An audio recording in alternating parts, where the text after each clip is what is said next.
Margot mag seinen preußischen Outsider nimmer, weil er andere gestopft und ihrer eiskalt ins Gesicht gelogen hat.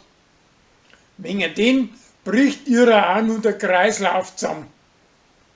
Ihrer sei preußische Schwester verläuft sie an Holz aus und er kann's mit Lorenz zusammen von der Frieren retten. Das hilft ihm aber auch nix, weil seine Outsiderin bleibt stur. Der Uschi, seine preußische Tochter, hat wollen, dass eins a Graden runterschlägt, weil's keinen Blasiusseng nicht haben.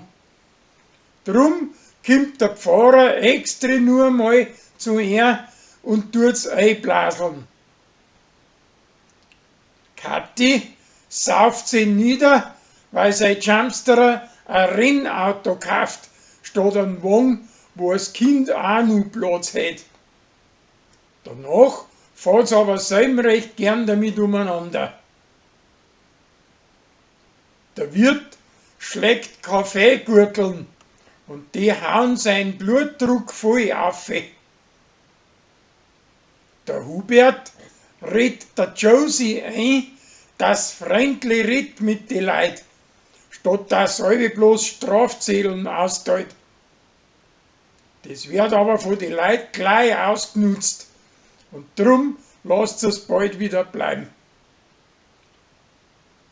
Die Rosi möchte mit Sascha zu einem Musikspiel auf Ringsburg fahren. Aber weil er sich verkehlt, bleiben sie daheim. Und statt einer fährt Uschi mit seinen Alten. Wie sie aber hinkommen, wird's angesagt, weil's ringt.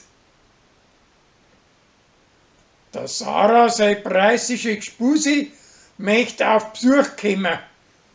Aber kurz davor sagt's, dass keine Zeit nicht hat dafür. Drum fährt sie auf Mainz, dass er's besucht. Aber wie es hinkommt, heißt's, dass die für 2 Tage fortgefahren ist.